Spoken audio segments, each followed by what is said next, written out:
Meuf, y a vraiment un mec qui a prédit la fin du monde, Hitler et tout?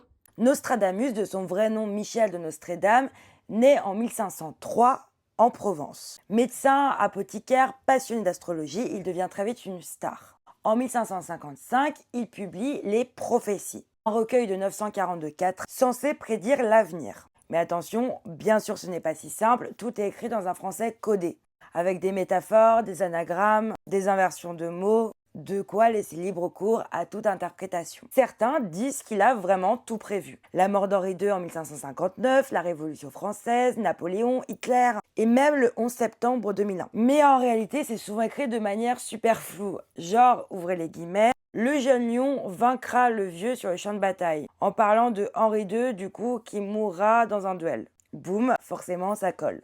Donc on peut très facilement faire d'un n'importe quoi au vert. Nostradamus n'est pas vraiment un devin magique finalement. C'est surtout un très proche de Catherine de Médicis, qui est très cultivé, qui observe les cycles historiques et surtout les peurs de son époque. Guerre, peste, famine, éclipse.